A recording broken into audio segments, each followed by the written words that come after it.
Commander Park Ji-ho stood on the bridge of the orbital monitoring station, his coffee growing cold as he watched something that made his blood freeze.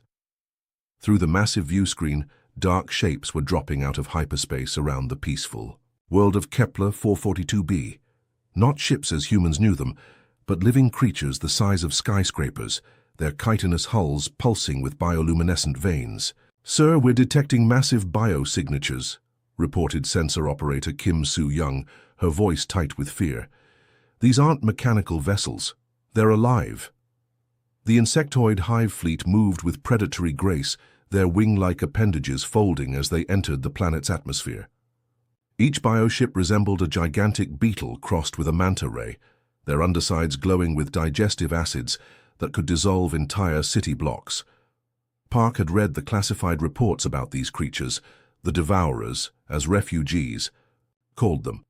They consumed everything organic, leaving behind only barren rock. Down on Kepler 442b's surface, the morning alarm bells were ringing across New Busan Colony. Farmer Lee Dong-wook dropped his hoverplow and stared up at the sky as shadows began blotting out the twin suns. His daughter Minna ran from their farmhouse, pointing at the descending nightmares with wide eyes. "Papa, what are those things?" Before Lee could answer, the ground shook. The first bioship had landed in the wheat fields 5 kilometers away, its massive bulk crushing everything beneath it.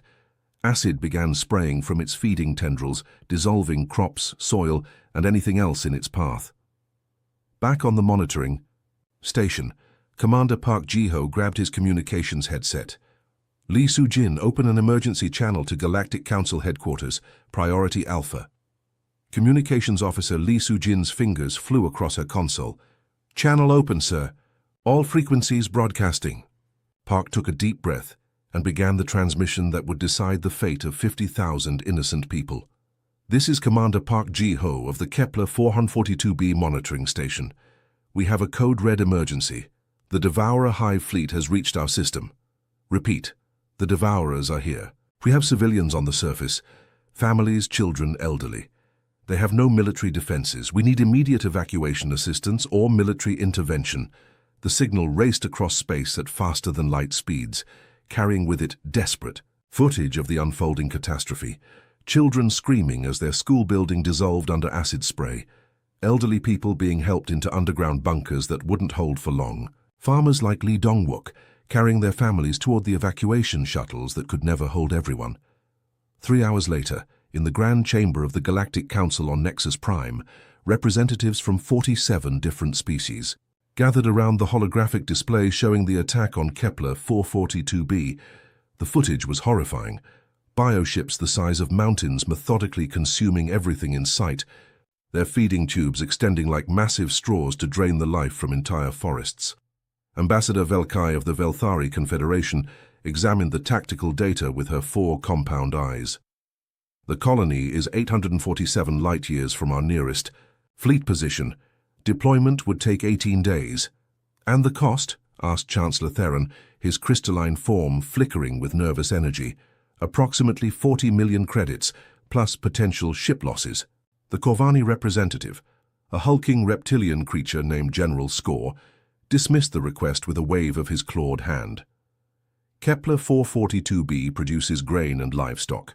No strategic minerals, no technology centers, no military value. We cannot justify the resource expenditure." Ambassador Zekara of the Nexari Empire simply turned off her translation device and began reviewing other matters, as if the dying colonists didn't exist. While the council debated, the situation on Kepler 442b deteriorated rapidly. The Devourer. Bioships had spread across 3 continents, their feeding process accelerating. Each creature could consume an entire city block in minutes, breaking down organic matter into basic nutrients that fed their reproductive cycles. In the underground shelters beneath New Busan, teacher Park Hae-jin tried to keep her students calm as the ceiling shook from impacts above. 6-year-old Choi Yun-seo clutched her stuffed animal, tears streaming down her face as the lights flickered. "Miss Park, are the monsters going to eat us?" she whispered. Park Hee-jin forced a smile she didn't feel. "No, sweetheart, help is coming. The grown-ups will figure this out." But even as she spoke those words, she could hear the screaming from the surface growing fainter. Not because people were being rescued, but because there were fewer people left to scream.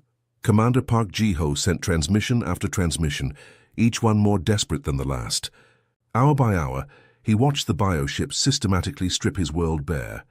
The evacuation shuttles had managed to save maybe 3,000 people before the landing pads were overrun.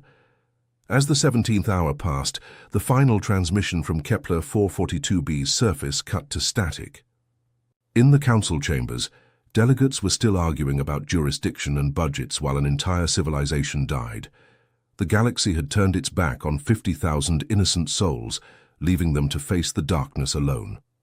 3 days after Kepler 442b went silent, Captain Kim De-eun was sipping her morning coffee in the command chair of the UES Retribution when the ship's AI suddenly chirped an alert. The patrol vessel had been cruising through the Outer Rim territories, checking shipping lanes for pirates, and conducting routine sensor sweeps of uninhabited systems. "Captain, we're picking up an old distress signal," announced Communications Specialist Park Jamin, his headset crackling with static. "It's been bouncing around subspace for 72 hours. Kim set down her coffee mug and leaned forward. "Put it through." The bridge speakers filled with the desperate voice of Commander Park Ji-ho from the monitoring station. The transmission was broken, filled with interference, but the terror was unmistakable. Bioships, devourers, 50,000 civilians. No defenses. "When was this sent?" Kim asked quietly. 3 days ago, Mom. From the Kepler 442b system. Lieutenant Choi Min-ho, the ship's tactical officer, was already pulling up star charts on his holographic display. His fingers moved across the controls with practiced efficiency, calling up everything the human database knew about the devourer species. What he found made his stomach turn. "Captain, I've got the tactical breakdown." Choi's voice was grim as he read from his screens. "Intelligence estimates place a typical devourer hive fleet at around 40,000 bioships. Each one is roughly the size of a heavy cruiser, but they're living creatures. They can regenerate damage, adapt to weapons, and they reproduce by consuming organic matter." Kim felt her blood growing cold. "Our current strength?" "The Retribution carries a crew of 200. We have standard patrol armament, plasma cannons, torpedo tubes, and defensive shields. We're built for chasing smugglers and pirates, not—" He gestured helplessly at the data showing massive alien bioforms. "First," Officer Commander Yoon Hye-in stepped up beside Kim's chair, her expression troubled. "Captain, I've been monitoring Galactic Council frequencies. There's been no response to the distress call, no rescue fleet dispatched." "What do you mean, no response?" Kim's voice carried a dangerous edge. The Council debated for hours, then filed it under insufficient strategic value. The Velthari, Corvani, and Nexari all declined to respond. As far as they're concerned, Kepler 442b is acceptable losses. Kim stared at the tactical display showing the location of Kepler 442b. It was a 12-hour jump at maximum burn, close enough that they could reach it before the day was over. But what could one human patrol ship do against an entire hive? "Fleet, pull up the colony records," Kim ordered. The main view screen shifted to show personnel files from Kepler 442b. Faces scrolled past: farmers, teachers, shopkeepers, mechanics, an elderly couple celebrating their 50th wedding anniversary, a young mother holding twin babies, children playing in wheat fields under twin suns. Kim's breath caught as she saw a little girl with pigtails, maybe 4 years old, laughing as she chased a butterfly through a garden. The image reminded her so strongly of her own daughter Subin back on Earth that her heart physically ached. "Ma'am," Park Jamin called from his station, "I'm picking up scattered emergency beacons from the Kepler system. Some of the evacuation shuttles might have escaped. How many? Impossible to tell from here. Maybe a few thousand survivors scattered across nearby systems, but—" He paused, checking his readings again. "The main colony appears to be completely dark. No power signatures, no communications, no life signs detectable at this range." The bridge fell silent except for the quiet hum of the ship's engines. Everyone knew what that meant. They were too late to save the colony itself. but there might still be survivors in the escape shuttles, people hiding in asteroid fields or crashed on barren moons, waiting for rescue that would never come. Commander Yoon Hae-in moved closer to Kim's chair and lowered her voice. "Captain, we should request fleet reinforcement from Earth Command. The Fifth Fleet could be here in 3 weeks." 3 weeks, Kim repeated softly, still staring at the image of the little girl with pigtails. "In 3 weeks, any survivors will be dead from starvation or exposure. In 3 weeks, that hive fleet will have moved on to consume 3 more colonies." Lieutenant Choi Min-ho pulled up tactical projections on his screen. "Ma'am, I've been running combat simulations.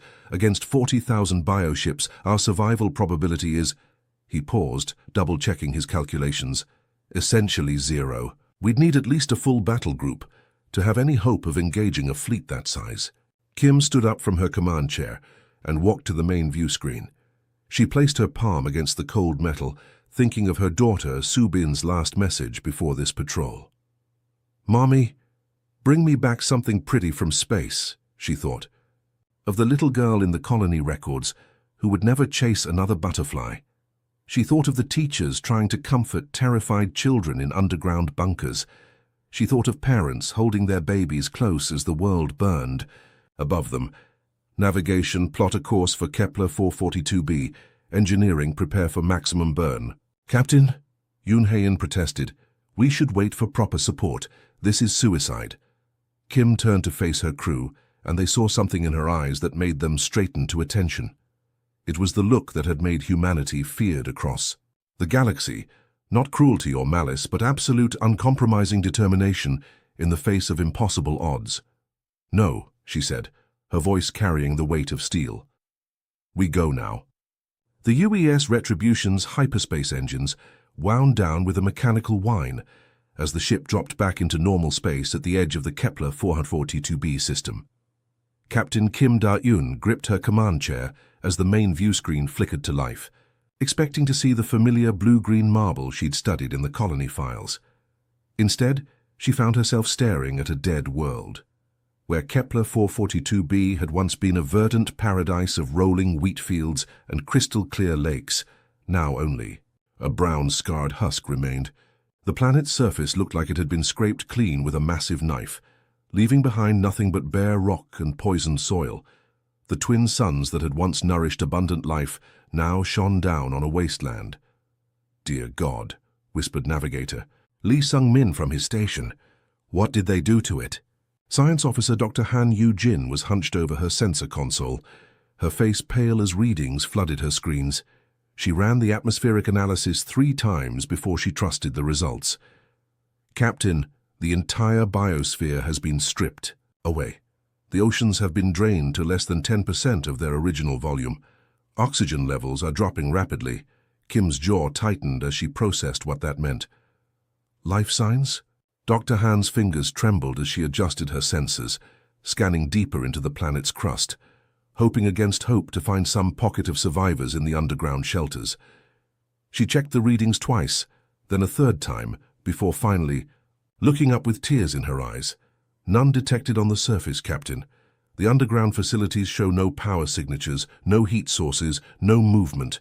We're too late." The bridge fell into stunned silence. Lieutenant Choi Min-ho pulled up tactical displays that should have shown cities, roads, and infrastructure. Instead, his screens displayed only empty craters where New Busan and the other settlements had once stood. Even the forests had been consumed down to the bedrock. "Ma'am," called Communications Officer Park So-young, her voice barely above a whisper, "I'm detecting massive movement in the outer system. The Hive fleet is still here." The main view screen shifted to show long-range sensors picking up the Devourer. Fleet. What had been 40,000 bioships 3 days ago had now swollen to nearly 60,000. The creatures had reproduced, feeding on the consumed biomass of an entire world to birth new horrors. The bioships moved through space like a living constellation of nightmare. Each one pulsed with bioluminescent veins that carried digested nutrients through their chitinous hulls. Some were as small as fighters, newly birthed and hungry. Others had grown to the size of battleships, their feeding tentacles coiled beneath them like sleeping serpents.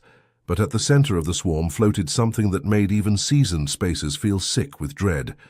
The Hive Queen's vessel was less a ship than a living space station, easily 3 kilometers across. Its surface writhed with breeding chambers and digestive sacs, while massive eyes the size of buildings tracked the movement of stars. Smaller, bioships were constantly emerging from birthing orifices along its flanks, like insects hatching from a bloated egg sac. "They're dispersing," reported Tactical Officer Choi Min-ho, watching as sections of the Hive fleet began breaking away from the main group. "Different squadrons are plotting courses toward other inhabited systems." Dr. Han pulled up stellar cartography on her secondary screen. "If they maintain their current heading vectors, they'll reach the mining colonies in the Tau Ceti system within a week. That's another 40,000 civilians." As if sensing the human ship's presence, the massive Hive Queen began broadcasting. The transmission wasn't radio waves or subspace signals, but clouds of complex pheromone molecules that drifted through space at incredible speed. Communications Officer Park, So Young, activated the ship's xenolinguistics computer, a sophisticated AI system designed to translate alien languages. The machine worked frantically to decode the chemical message, its processors heating up from the effort. "Translation coming through now, Captain," Park reported, her face growing pale as she read. The results. "The meaning appears to be prey consumed seeking more feeding grounds, but there's something else embedded in the signal." She paused, double-checking the translation matrix. "It's almost like laughter, ma'am. The Queen is broadcasting what can only be described as satisfaction, pleasure at the consumption."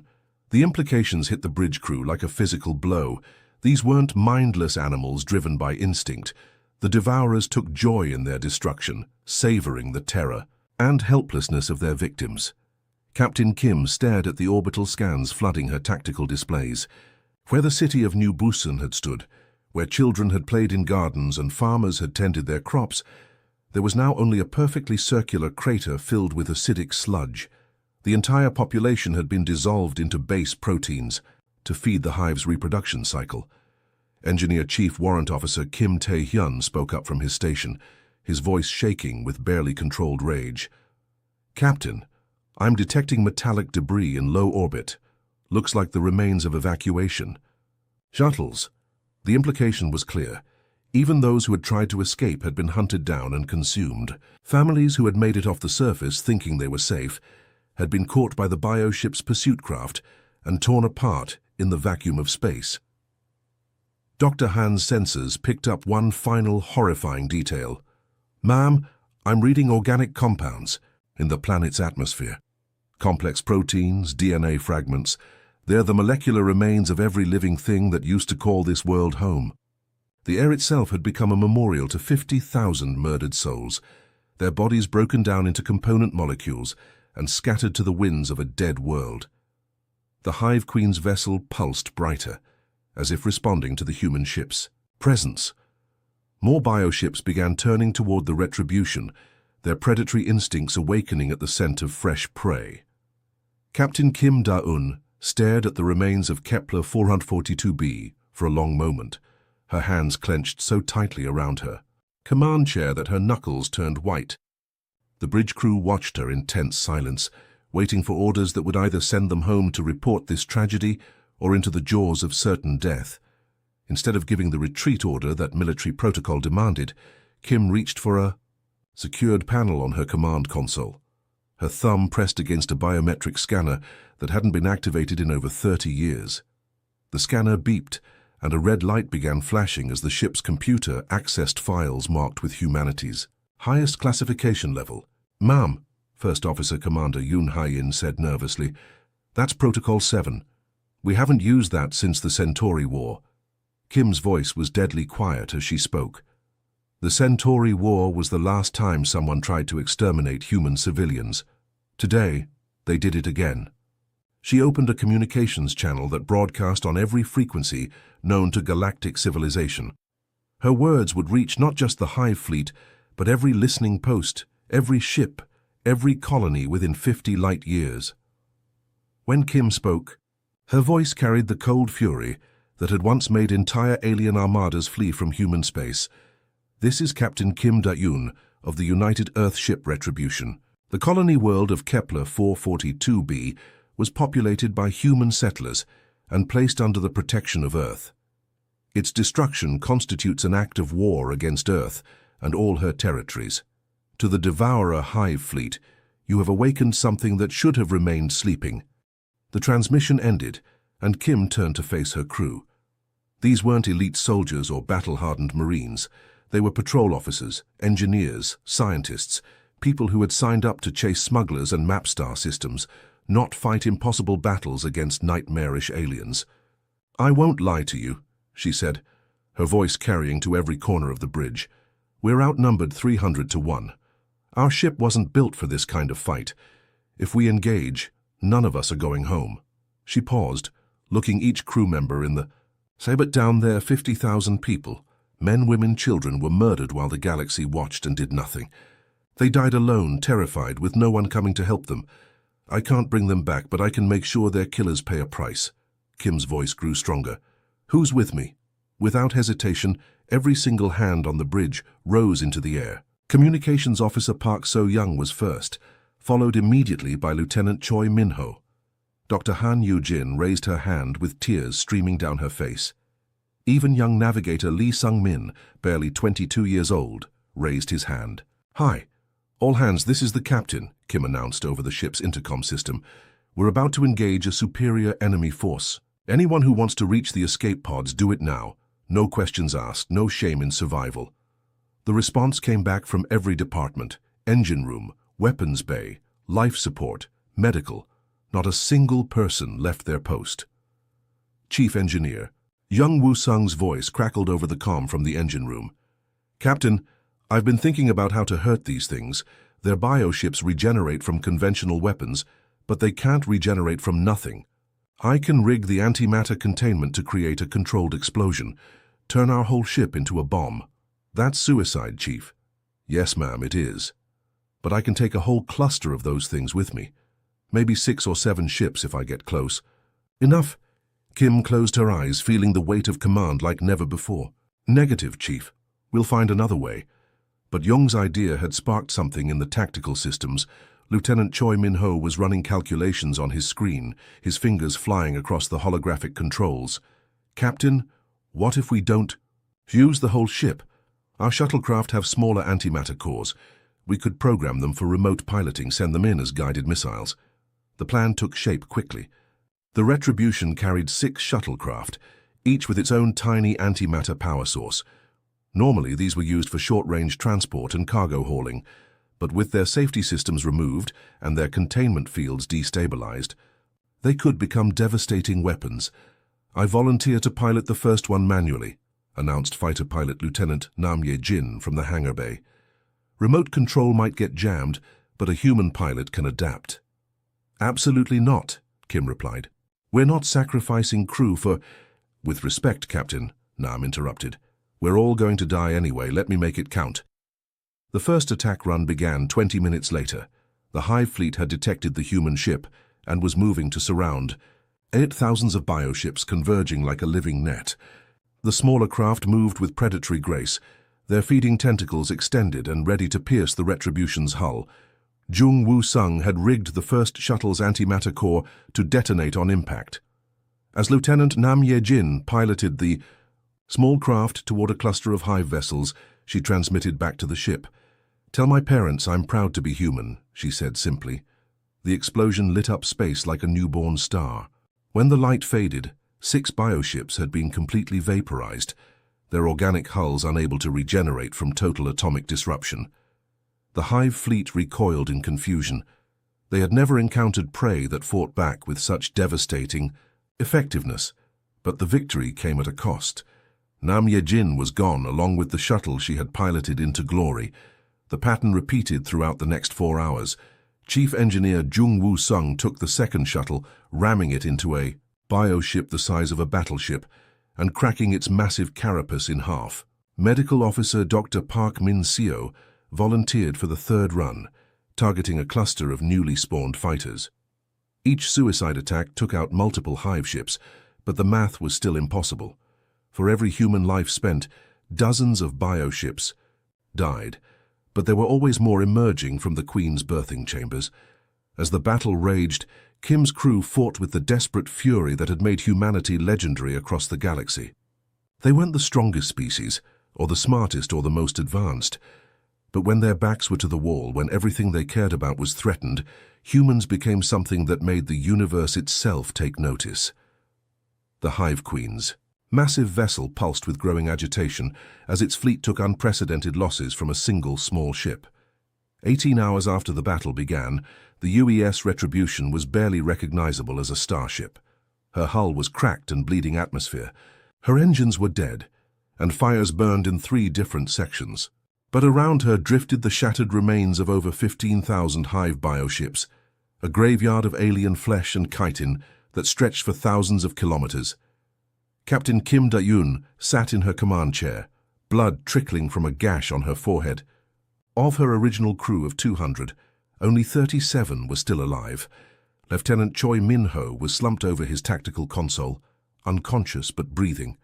Communications Officer Park So-young had a broken arm, but was still working her station, with grim determination.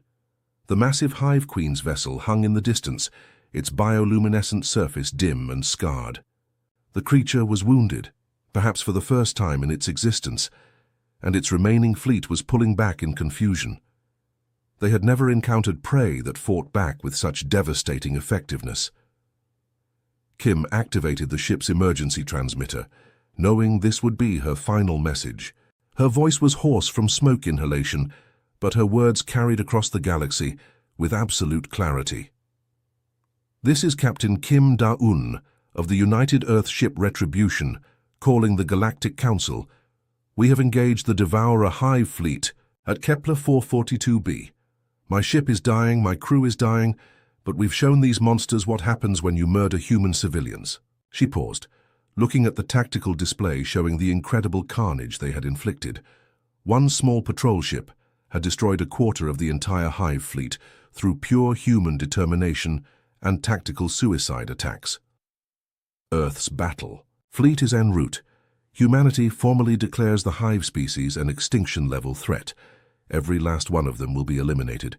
We don't make war on species, we make war on ideas. And the idea that you can massacre innocent families while the galaxy watches will die with every single one of these creatures.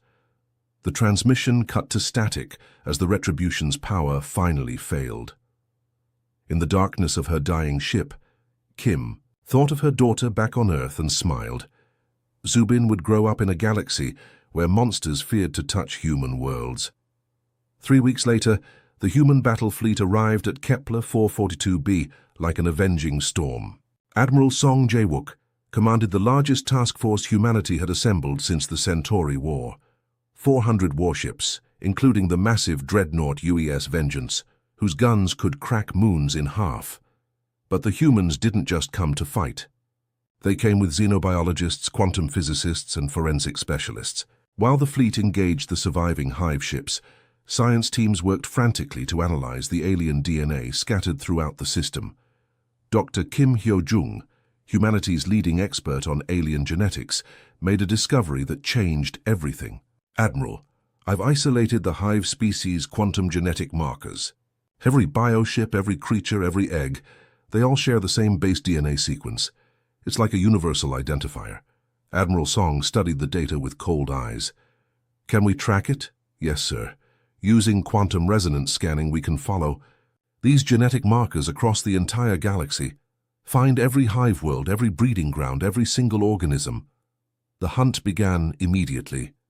Human ships spread across the galaxy like a deadly web, following quantum genetic trails that led to dozens of star systems. What they found horrified even battle-hardened soldiers.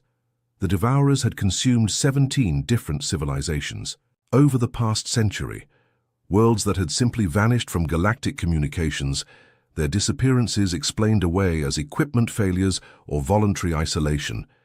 Each dead world told the same story: complete biological consumption, leaving behind only barren rock.